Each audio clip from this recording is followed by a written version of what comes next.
And we're on. And we're on. Good morning, good morning, good morning. Good morning. We're a chatty group this morning. Speaking of chatty groups, well, you had to be on the riverfront last night. I think all of Sheboygan was on the riverfront last night, and it certainly didn't settle down until after 11 o'clock. There was even a 45-minute wait at the Prohibition Bistro, so I'm sure that Harry and family were very happy about that. How are you today? Great, wonderful. Yeah, this little blend of warm and a little cool and a little warm, and now and then you see a hint of orange or gold in a tree, and you go, oh my goodness, it's around the corner. And speaking about a little hint of things, so I came in this morning and first of all, I saw new wreaths at the door, and then new flowers here and new flowers there. And I think that we have a new church mouse, and that first church mouse would be Leanne. So thank you, Leanne, for all the fall decorations. I didn't even get a chance to see downstairs, so I don't know if you did that as well, but thank you so much, Leanne. But then as I was talking about the church mouse doing all that, I find out there was actually a live little church mouse outside that everybody was talking to. So I think that's part of Leanne's company. She does have these little mice, you know, like in Cinderella, and they come and they decorate the whole place. So thank you, thank you, thank you. So welcome to all of you today. It is definitely a great Sunday, and I'm so happy to be here. And I wish that all of you would please turn off your cell phones. And last week, if you were wondering, God lover, who was calling during service, it was Nancy DeWeese, and she's in a hospice type of place in Milwaukee, but she wanted to know if she was in time for service. So just send her love and thoughts and prayers, because she was actually thinking of us during our time here together.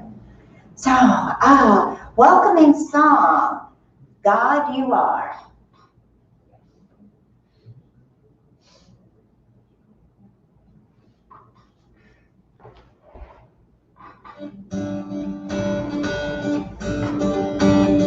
Oh, yeah.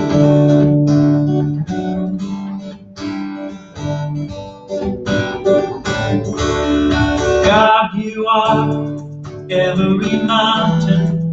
God, you are every ocean. God, you are every canyon, every inch of earth and sky. God, you are every morning. God, you are every midnight. God, you are every moment, every second of my life. Everything I see, everything I do, everything I am is you. Everything above, everything below, everything I know is you.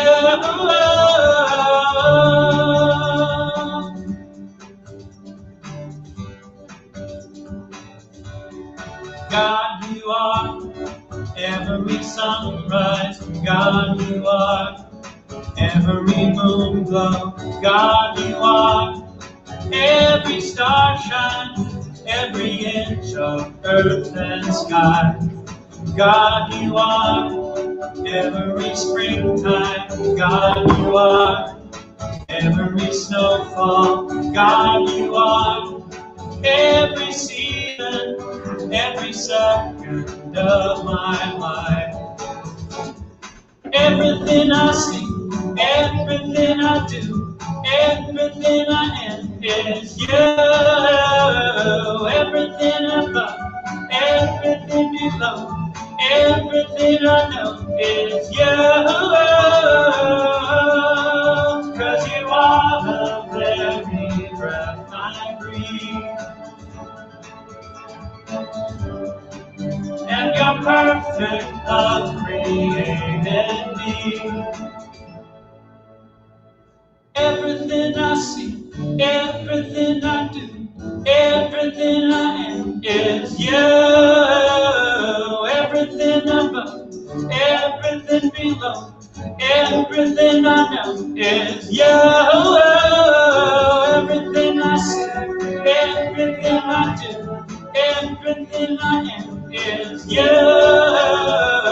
Everything I find, everything I own, everything I do is you. Everything I say, everything I do, everything I do is you.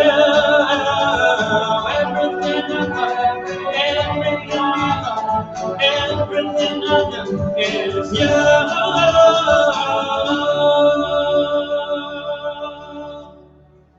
Yeah, don't you love Daniel Mayon? He has such a beautiful voice, and I know him personally, he's also a beautiful soul. So our vision here is a spiritual community of love, peace, and acceptance. And our mission is creating an inclusive spiritual community through fellowship, service, and community outreach. And I met somebody last night that I was speaking with, and one of the main questions that this person asked me was about inclusivity. And then I said, yes, that our doors are open to all. And, you know, what denomination are you? And all inclusive. And man, so he said, you mean like white people and black people and transgender people and gay people and lesbians? And I said, all of the above. He said, I like your church. I have to investigate that. So who knows? The more we keep talking about it, the more we keep speaking about our true beliefs, the more that just welcomes more and more people in. So right now, I would like to invite our platform person for today, Dave Polly, to read the daily word, light the Christ candle, and bring us into the flames of faith. David.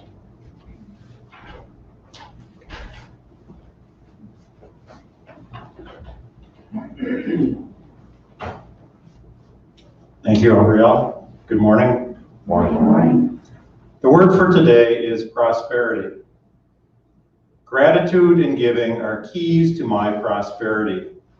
God's good flows like a river's current, and it is up to me to step into the stream of abundance. I bless all I have and give generously of my treasure, time, and talent. There are many ways I can share my prosperity.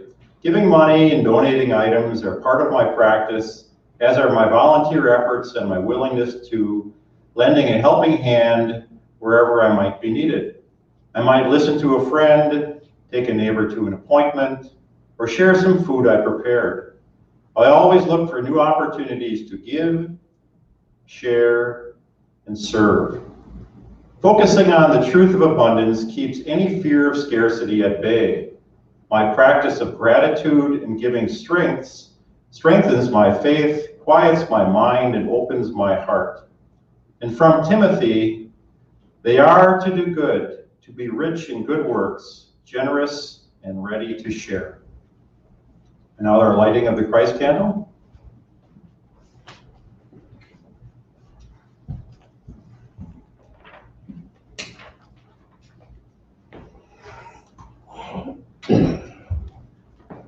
And may lighting of the Christ candle be a reminder to each of us that we are what? We are a Christ candle. Jesus was a Christ candle, and we are a Christ candle. And what was Jesus' mission and what's our mission? To let that big Christ candle shine in everything we do, in everything we say, everything we think. That is our mission today and every day. And along with lighting the Christ candle, we also light the flames of faith. And we perform this ceremony to promote the universal consciousness of life, which acknowledges that all people and all faiths, all sentient beings come from the one great universal presence, which we call spirit. Fundamental to this truth is the unifying nature of all religious thoughts, experiences, which we honor here today. So as David lights the first candle, we light a candle for the Tao, honoring the universal path of harmony and equilibrium, the natural way. We light a candle for the shamanic traditions, honoring the beliefs and practices of all indigenous people, the way of primal spirituality. We light the third candle for Hinduism, honoring the path of knowledge, action, and devotion. We light a candle for Judaism, honoring the ethical path of living by a very sacred law. We light a candle for all forms of Buddhism, honoring the Four Noble Truths and the path of compassion. We light a candle for all forms of Christianity, honoring the Christ consciousness as the path of love. We light a candle for all forms of Islam, honoring the path of submission to the will of God and the highest calling. We light a candle for the universalist religion, Baha'i, honoring the path of unity and peace. We light a candle for all forms of new thought, honoring the metaphysical path of mental healing through the practice of universal spiritual principles.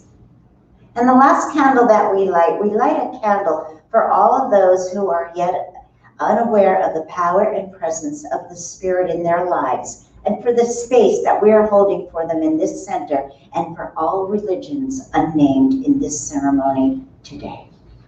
Thank you, David. 1, 2, 3, 4.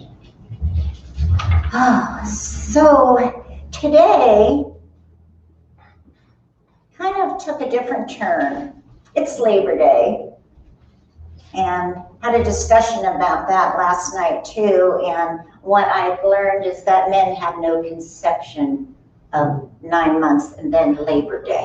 So to all of the women in here who have labored through that, just congratulations on that. But there's more to Labor Day. It's a day off, and I'm just trusting that most of you, except for me, but I don't call what I do here work, so we're all having a day off. Ash Sunday is my favorite day of the week. So I'm talking to you then today about the richest man in Babylon, and well, why am I talking about wealth if I'm talking about Labor Day?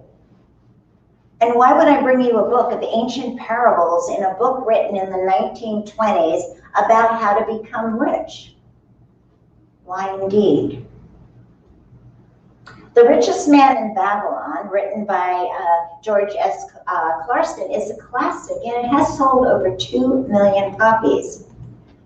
But besides of all the obvious reasons of why I would speak on prosperity, those are not the reasons I'm bringing this talk forward today. My reason is kind of out of left field, but you know me, so that shouldn't be any surprise at all. But number one, it is Labor Day weekend, and if you're going to labor, you'd want to know how to be well paid for your labor. Would that not be true? Mm-hmm. That's all of us at work, we want to be well paid for our labor. But more importantly, that's not what the talk is about either. My main reason for this talk is to talk about the young adults in your life. It is for you to take the wisdom that I speak about today, along with this book, my old copy, which is torn and shuttered and yellow, and the new copy, The Richest Man in Babylon, and to take this book and this talk and take it to heart and give it as a gift to all the young people in your life. In fact, last week I gave one to Joshua because he's the last year of high school and to start thinking about the future. And when you look at what's going on in the world today, and we have this cliche we keep saying, what are we leaving the young people? What are we going to leave to the young people? What are we leaving to our grandkids? Well, how about what are we teaching them now to prepare them for later on? What are we teaching? What are we teaching? So when I say that this is a great gift for young adults, it teaches about the world of finance. Like the law of gravity, these laws are universal and they're unchanging. So what's going on in the world today? Why focus on money for young right now? Again, it's a great question. And I've been pondering this for a few weeks because this was supposed to be my talk last week and part 2 is supposed to be this week, but we've got it all in one, it's okay. So the answer is this. Why are we doing this? Why am I speaking about this? So in their future, they will not struggle being out of work for a long period of time. And if needed, they'll have backup funds for unexpected emergencies. To not live in poverty, below poverty, and in fear. Something we all desire and need to plan for is income for a sunny or a rainy day. You know, I never got that saved for a rainy day. Why don't we save for a sunny day? A trip to the Bahamas, that's a sunny day saving for me. Will the board please make sure I do that? Okay, so money then. Money is governed today by the same laws that were controlled by prosperous men who wandered the streets of ancient Babylon 6,000 years ago. Think about that. So let's go there. Let's go meet some ancient men in Babylon and learn the 7 cures for a lean purse. And in those days, those of you who remember or studied, the men carried the purse close to them for fear of somebody stealing their coins. So they had the purse. And I guess that's where purse came from for us ladies. So first we're going to meet Insure. He was the chariot builder. And Insure was discouraged, and he was sitting around looking at his half-finished chariot, and he wasn't working, although surely he needed a few more shekels. And occasionally his wife would look out the door, and there would be that look. Guys, do you know that look? The look. She would give him the look, and it was like, why aren't you working? Why are you sitting there staring at this half-finished chariot? And their mailbag was getting low, and Insure was just sitting, and they needed food. And he just sat his fat body on the wall in the sweltering sun, and he was sweating, and he's looking off at the king's palace. So in the distance, he heard the lyre of his good friend Kobe. And Kobe came in all smiles and says, "May God bless you with the great liberty, my good friend. Yet it does not appear you have been generous with thy labor." So Kobe thought, well, his friend must be doing good if he's sitting idle. And Kobe was a little short on shekels, so he's going to ask Insure if he could borrow some. Except we know that Insure didn't have any either. So his friend says to him, "So you don't have 2 shekels to lend to me? And yet you sit on the statue at a wall? Has God brought thee trouble?" Well, Insure says, "More the torment of this God. I had a dream. I was a wealthy man, and I was a man of means." "So a good dream," says Kobe. "So why are you so sad?" "Because I woke with an empty purse and no gold." The point of my talk. What do we pass down to our children? What do we pass on poverty and hunger, having to live on sour milk and porridge, said Insure. "Hopefully someday somebody would recognize my worthy deeds." "Ah, pity it is," said Kobe. "Perhaps there is someone who we could ask about what is the secret to having gold." And just today I passed Arcad. Arcad is driving in his golden chariot, and he is the richest man in Babylon, and a good man. And he even waved to me with good wishes, not like the other rich who turn their nose down at you, but he waved to me and smiled. So the story of Arcad, I mean, I have to give it to you brief, but he was a young man and somebody saw the potential in him. So that person who was very wealthy told him the secrets of becoming a wealthy man. And Arcad was the type of young man who would listen, So he was the richest man in all of Babylon, and he had a work ethic that built him to be a man full of not shekels, but gold. But he started the same as Banzer and Kobe. They're the same age. They had the same education. They all worked hard. They all were ethical people. So why? Why would two be so poor and one be so rich? Why? Why? So if you have not acquired more than bare existence in your years since you were youth, our card told them, it's because you failed to learn the laws of governing the building of wealth, or you learned them, but you didn't abide by them, and you threw your money usefully away. And then he said, but understand something about money. Fickle fate is a vicious goddess, and it brings no permanent good to anyone. She brings ruins to most men who get their goal too fast in that way. How many of you have heard about people winning a lottery and 2 years later they have less money than they did after they won the lottery? Now, I promise God, if I win the lottery, I won't do that. Okay, or anybody in here either. And don't forget your 10% tie. Okay, so, hey, you know, we gotta pay the bills.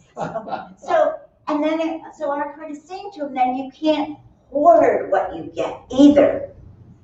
You have to share with God and your fellow man. To hoard invites robbers to your door. Sudden wealth is not the thing to pray for. Pray to know that the laws of building your own wealth.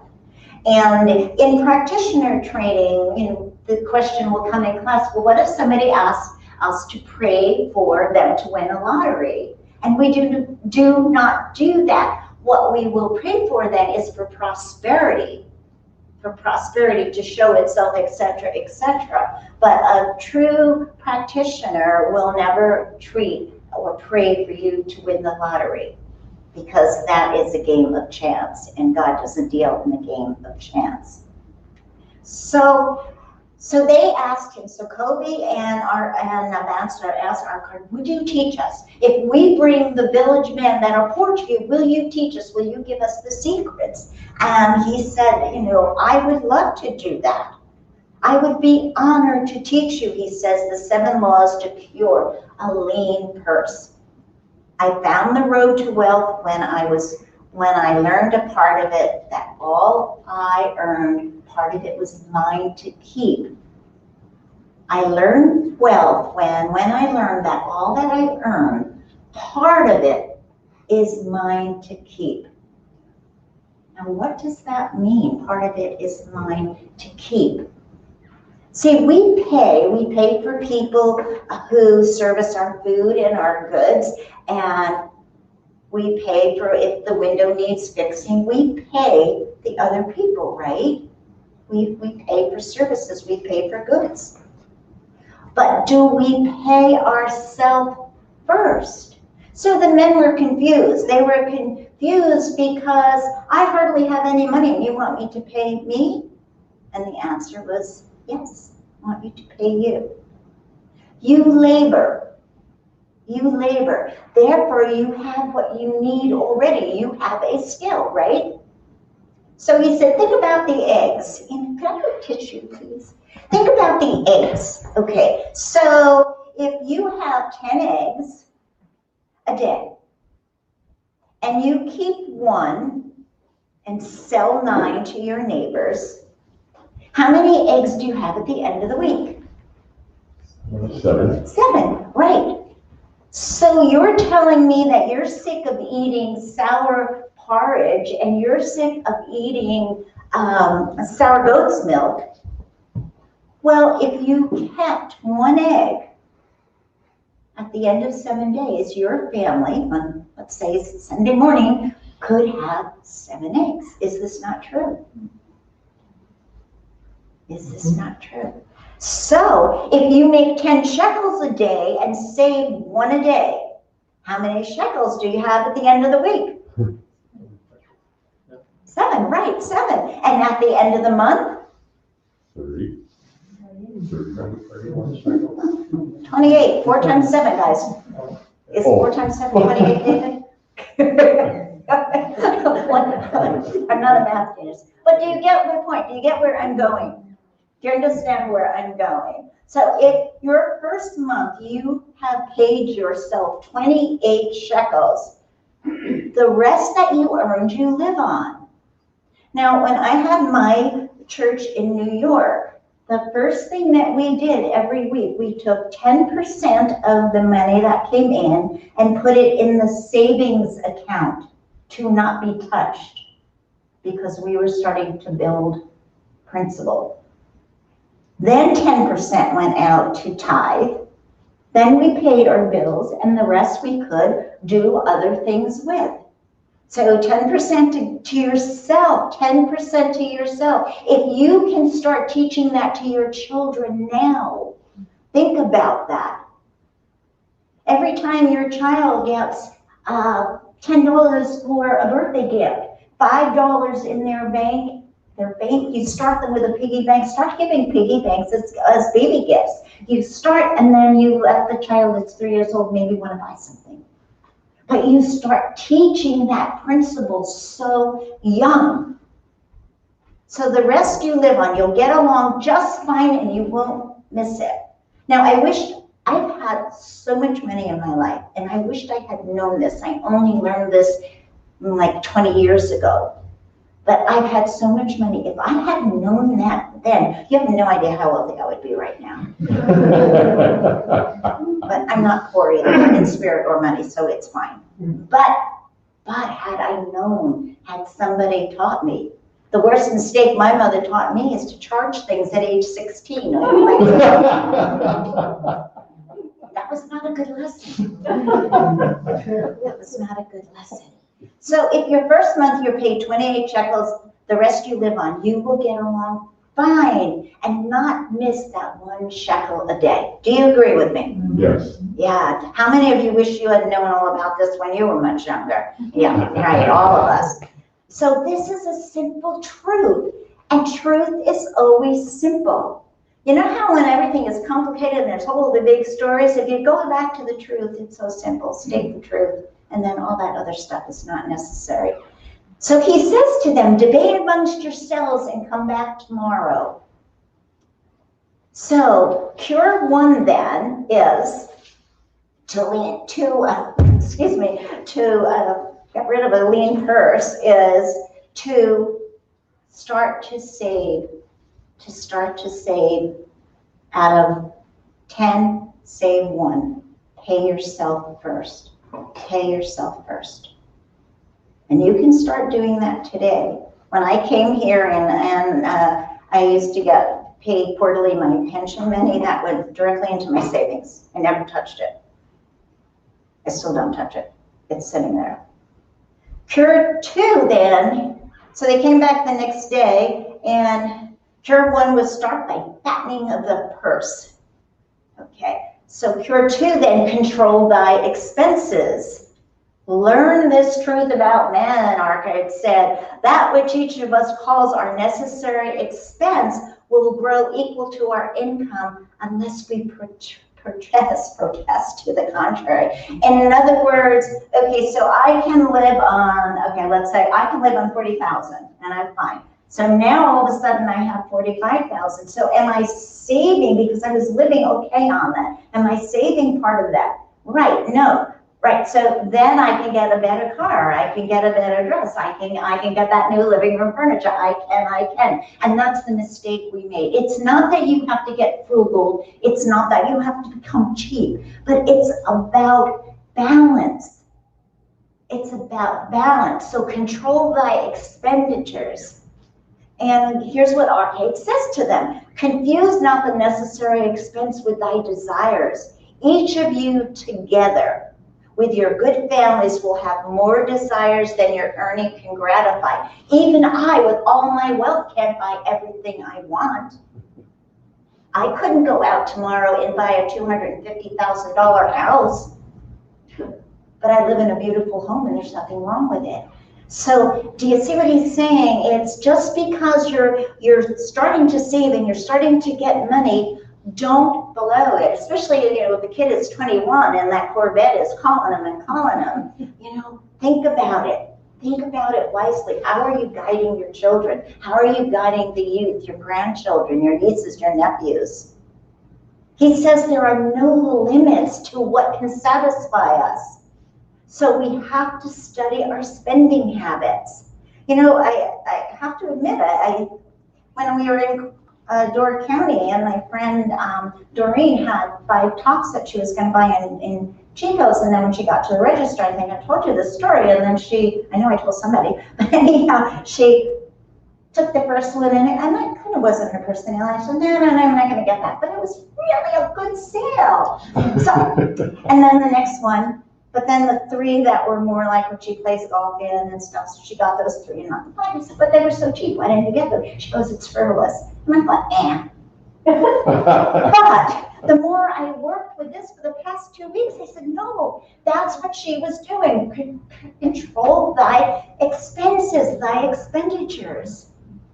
So instead of buying 5, 2 of which she was iffy about, she bought 3 that she knew she would wear. And Jackie can tell you how many new clothes I've given her with tags on that I've never worn. So there's still lessons to be learned. There's budget. A budget is to help fatten the purse. It's not to control us. It's not to take away. It's to help us expand. Budget and only spend 9/10 of your earning. 1/10 goes into what they call then the money lender. We'll talk about that in a minute.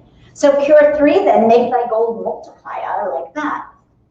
How do you make your coins multiply? Make them work for you. So you don't have to labor.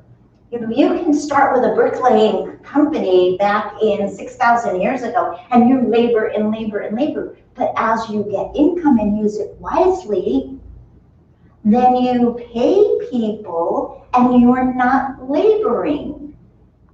See, you pay people, you're not breaking your back. You start fattening thy purse by the savings that you build for tomorrow. So Archard started by now an honorable merchant who had started to build a savings, and there's many little stories in here, and they're parables, and they're great parables.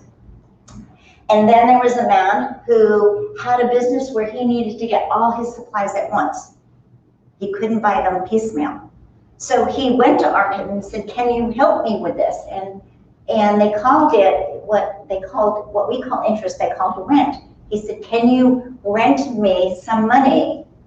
And so Arcade had to think, is this a noble man? Is this an honest man? Is this someone I know? Is this someone I trust? So he did, and thus began make thy gold multiply. It started to grow for him. But he didn't spend all that rent. He bought only a few new things, like fine cloth for his wife so that she could have a new garment, and then again saved. So each time you get, my Aunt Harriet was a riot. My Uncle George worked for Grumman Aircraft. He was the first one that worked 50 years and got the gold watch there at Grumman Aircraft. And my Aunt Harriet was so smart. Every time my Uncle George got a raise, she said, oh, buddy, I get a raise too. So, you know, women beware. Yeah, well, we don't live in those days anymore. But right, so you get a raise, you increased your spending, but you also save. So, so he rented out his money, and back to the youth of the day. In those days, the men that had money would take 10 shekels and put it in a purse for their new son. I'm sure the daughters didn't at that time, but things have changed. But then when Archard's son got 20 or 21 in that area, when he went to give, he didn't need the money. So they took the money to the money lender and said, can you rent out my son's money? Because he doesn't need it right now. And when he needed it, the shekels turned out to be 234 pieces of gold. Do you see where I'm going? Mm-hmm. Do you see why this is important? Maybe you're sitting there going, yeah, so what's this got to do with God? It has a lot to do with God, but we're not even going to go there. what's it got to do with me right now? Because you all have the power to influence young people in your lives. And if we want this world to change, there's two things that have to happen. We have to start respecting all of humanity, and the second thing is we have to educate and find a different way and many paths to educate our youth. And you can do that. Each one of you can do that in here. So it is important. It is important. So cure 4 is guard thy treasures from loss. And when our card first got a lot of money, this man that thought he was going to help him, and he gave him a lot of money and said, go out and do this, and come back in a year and tell me all about this. And when he came back, he lost the money. And so the rich man said, what happened? He said, well, so-and-so, the goat chaser, had this really great deal about jewels, and he was going to Ethiopia to get these jewels, and so I invested in them. He said, why would you invest jewels with a man who deals with goats? You invest jewels with a man who deals with jewels. So it's important to know who you are dealing with. Who are you dealing with? Guard thy treasure from loss. So if it's too good to be true, what's the answer? It's too good to be true, right, exactly. So really, really be careful. So if your youngsters come to you, I'm talking between 18 and 30, and they come to you, and, Dad, I got this great deal. Be careful and really investigate and really look at it and really plan and say, let's take it step by step. But you don't understand. But son, I do understand. I've lost my money too in a great deal. And if you don't have a story, make one up. So, okay, so cure 6 then is to ensure a future income. And this is about protecting the family. This is about protecting the family. If God calls you home early, therefore I say to you, it behooves a man to make preparations for a suitable income in thy days to come, and make preparation for his family, should he no longer be able to supply them with comfort and support. So it's going further and he goes into actually saying, prepare thy, I forgot the words, but in other words, a will. In other words, have plans that your family be okay. And then cure 7, increase the ability to learn. So what it does is it builds. It builds from that, taking that 1 shekel. A man, it was 2 men, 2 friends. Either between them, they didn't have 1 shekel. So taking that 1 shekel and getting it up to 10, and then saving 1, and then thus it begins. So according to our friend Arcot, this is the most vital remedy then for a lean purse. General desires are weak, he's saying, and to borrow money or to ask for a raise is not how you make money. How you make money is by your accomplishments, by the character of who and what you are, and putting more interest in your skill, learning your skill better, paying your debts on time. Do not purchase what you can't afford to pay back. You know, I was so proud of myself this year when I came in and, I bought a new living room furniture and all of that stuff, but I needed a mattress, and I refused to buy the mattress until I paid for that couch and those 2 chairs in my living room. And once I paid for those, I got my mattress. That's not like the old me.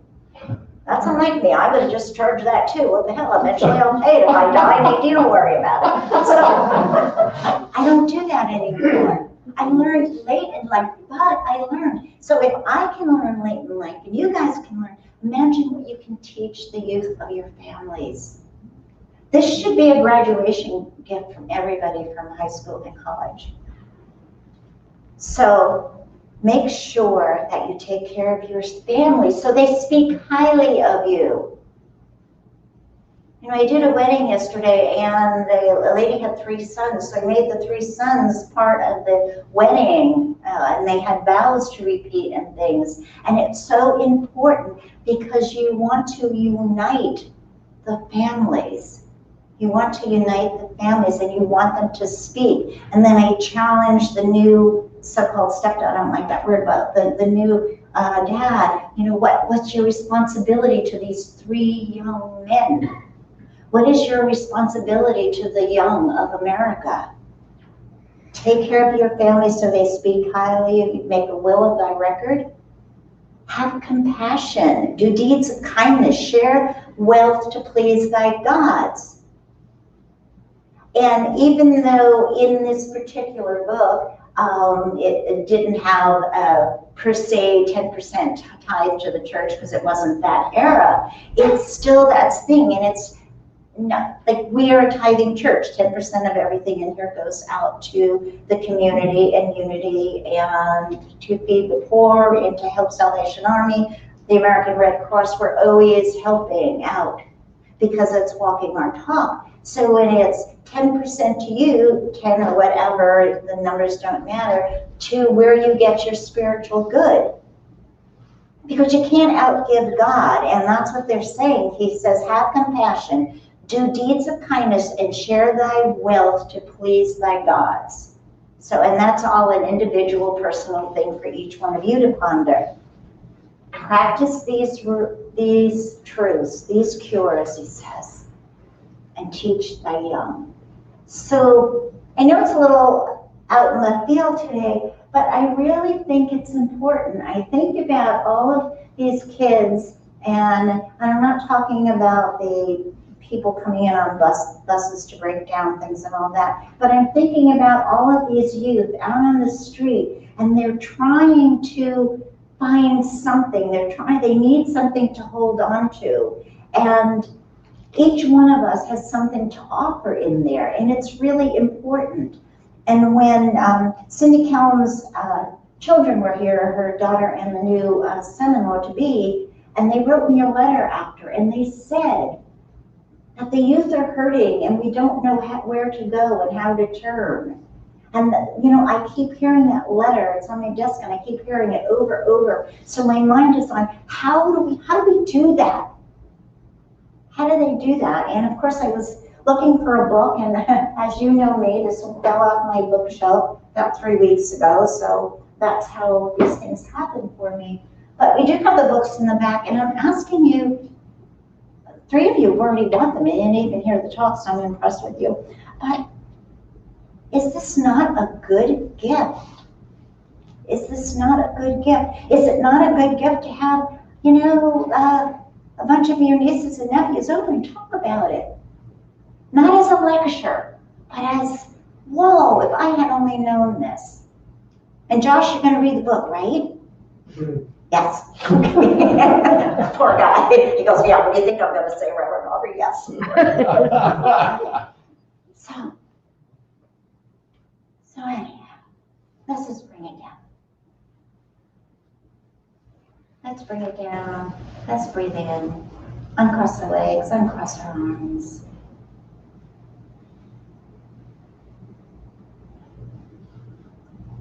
And just know within us, there is a power so strong.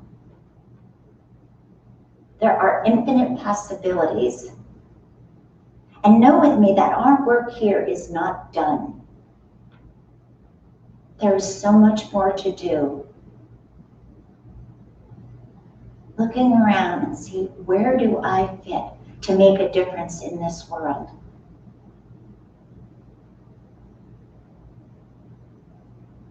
So take a moment and think about the youth of your family, and think, if you find a way to reach their heart and soul with this information, think about what their future may be.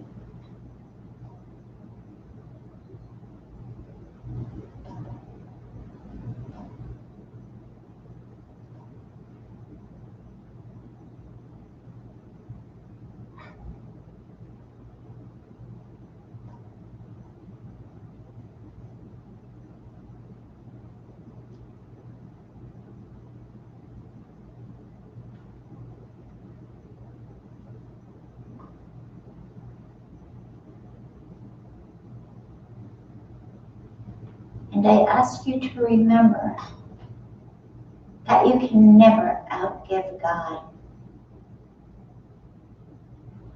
Because the kingdom of heaven is right at your door. Just open your heart and see all that is there. There for you to experience, to do, to create, to fulfill while you're still on planet Earth.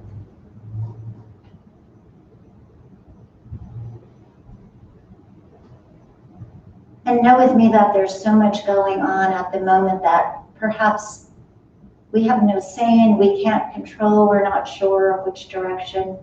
But the one thing I know is that we do and can make a difference. And we can begin by the youth of our country.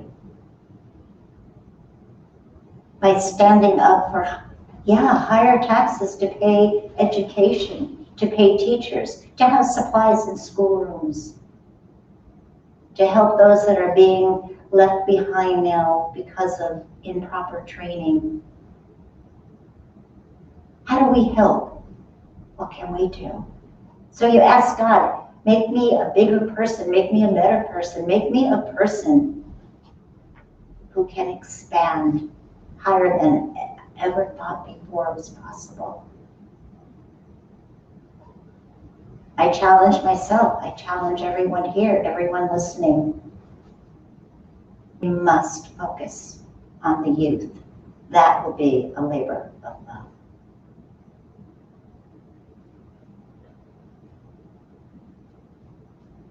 And as you come back into this room, just bring with you infinite possibility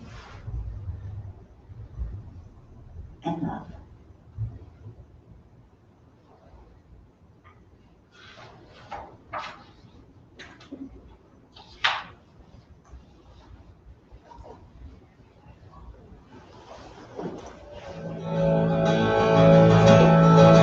There is more than enough in the universe that you created. There is more than enough on a planet of sacred design. There is more than enough for humanity made in your image. Why would I worry? Why would I doubt? Why would I ever think I'd go without? Why would I worry? Why would I doubt? Why would I ever think I'd go without? Your infinite love made me, made everything I see, and all that will ever be is your infinite love. Let my soul know the truth, whatever I choose to do, your infinite love will prove more than enough.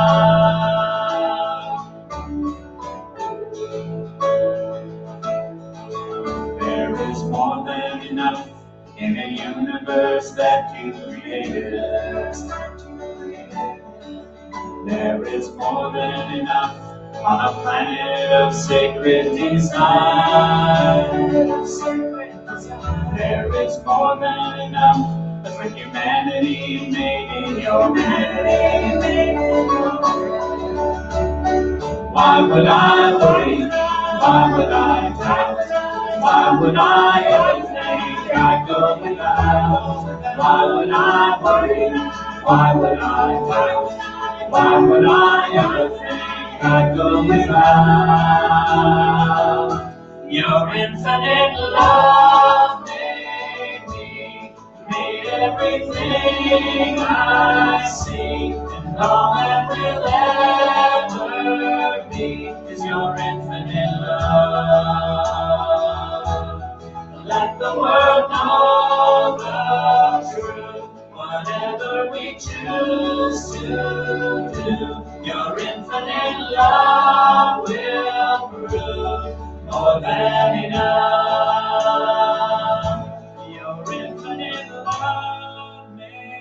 gave me, made everything I see, and all that will ever be is your infinite love.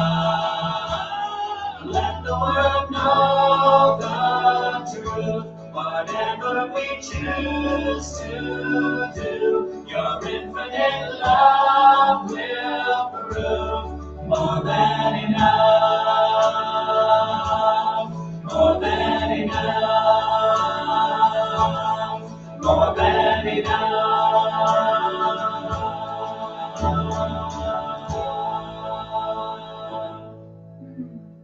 Beautiful song. And I'd like to just mention something about these songs that are perfect with everything that I'm speaking about.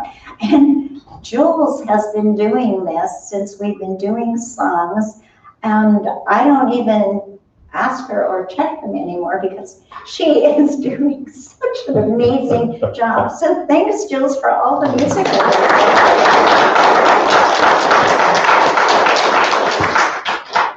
And if you would do our offertory prayer with me. The love of God inspires me to give in a spirit of generosity. I give with love and joy to ensure the growth of this ministry and this Unity Center. And so it is. Thank you, God. Thank you indeed. We have so many great announcements today. Okay, so first of all, I would like Mary Ellen Kluber, if she would come up. She is the chair of the nominating committee, and she just has a couple of announcements about the nominating committee that she would like to share with you. Mary Ellen.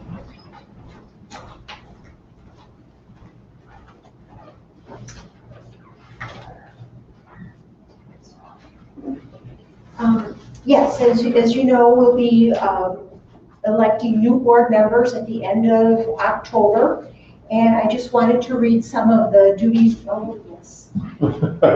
It's on. I wanted to read some of the duties and responsibilities of the nominating committee. The nominating committee shall initiate a search for at least one qualified candidate per opening for nomination as a member of the Board of Trustees. The report of the nominating committee shall be sent to all members at least 30 days prior to the annual membership meeting. Any member wishing to nominate another member may do so by contacting the nominating committee no later than 15 days in advance to the annual business meeting.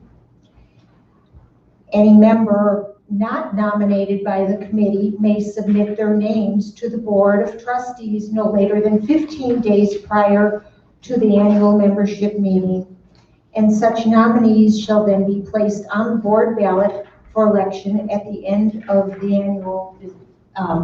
annual business meeting. Thank you. Thank you. So, some of you have already been contacted and been asked to be on the board. Some of you have said no. Some of you have said yes. Thank you for those who have already said yes. There are 3 positions open. There are 2 3-year positions, and there is 1 2-year position.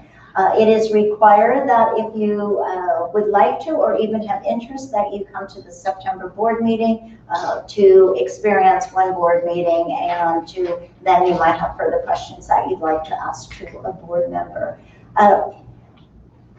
Quickly, there are horror stories about every board in every organization. There are no horror stories going on in our board. Okay, so David is not a horror and he's on the board. Sandy is not a horror and she's on the board. Tom is not a horror and he's on the board. Pam is not a horror and she's on the board. And who am I missing? Mike is definitely not a horror.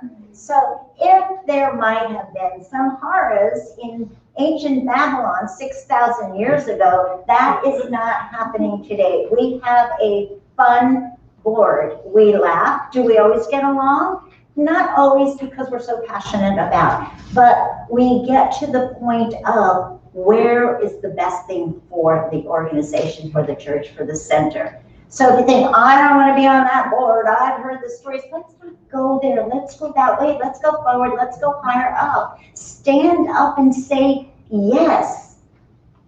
Because if you want to have ownership to something, you have to be in with the roots and at the thing. And it's 1 month, a week, a month, one night a month is the meeting, and you have to come to church 3 out of 4 Sundays, and you have to participate in something that's going on in the church. But not gonna have to, want to share. So anyhow, I just wanted to say all of that. So it's birthday Sunday. So do we have any September birthdays in here today? September birthdays. I know Martin Klantnoff has one because I just sent him a card. So, well, let's sing to Martin anyhow. Did we not have the music? We don't have music, it's a cappella. Oh, okay, so we're not going to sing because we can't sing in church. Happy birthday, Martin Klantnoff. Okay. We got to get used to this, get back to normal stuff. Thank you to our volunteers today. Mike Mucklehide, Tina Barth, we need to talk with Tina, Dave, Polly, Josh, and Jules. Thank you, everybody, for making Sunday possible. We appreciate you.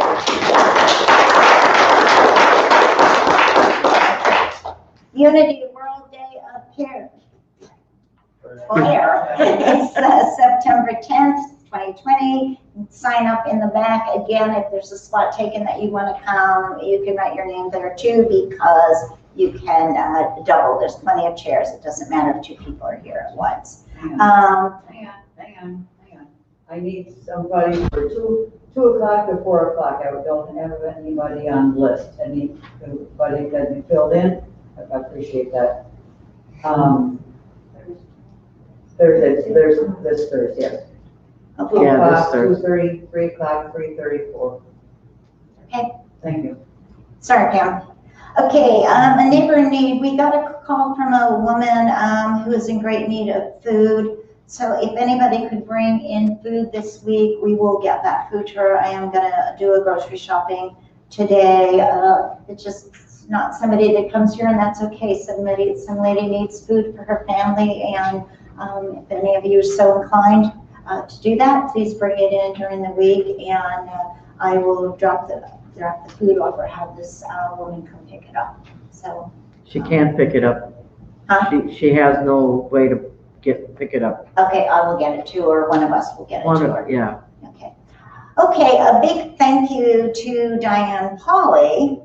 Diane Pauley has put up a revolving billboard, which I saw twice this week on 23, and it says, "Be kind to everyone, happiness will follow, and love and peace." It's Highway 23 between Plymouth and Sheboygan Falls, and it's the size of a billboard. And it's so exciting to see that when it flashes on. It's more than one sign, it just flashes on, but that's amazing. Thank you, Diane Pauley, for doing that for us.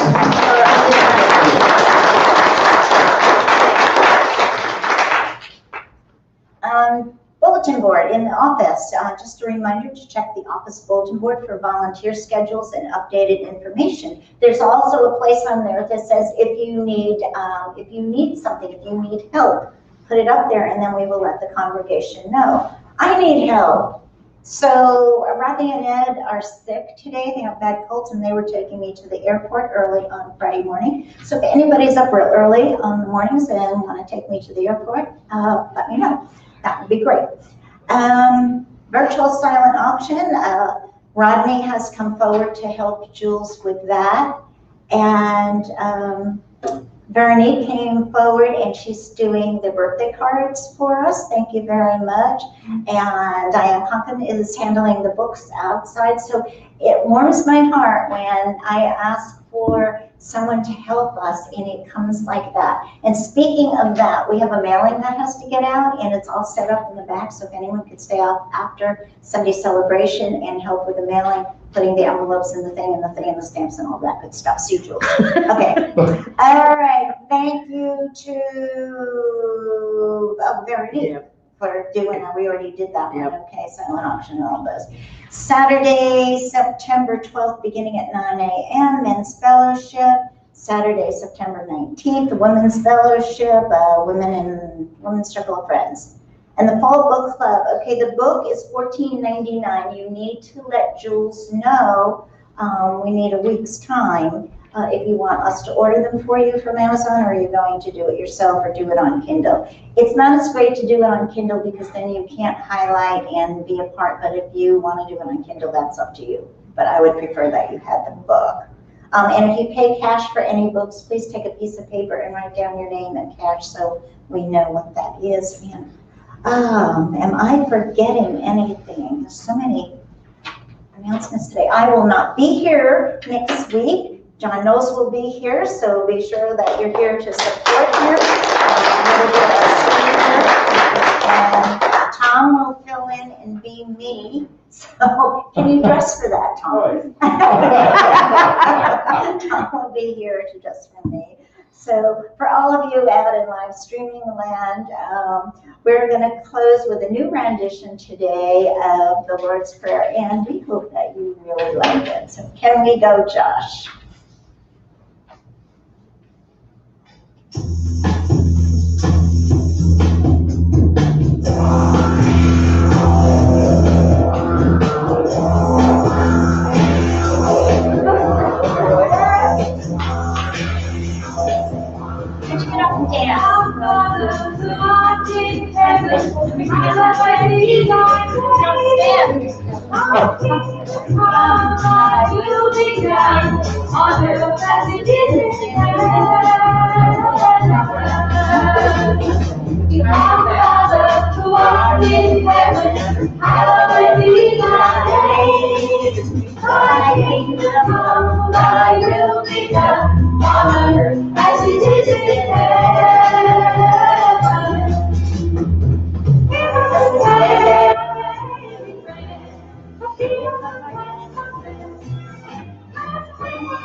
Could I just say one thing about the song?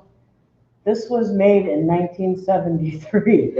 So, hence the subliminal messaging. I don't know what you would call it, but that's why it's that way.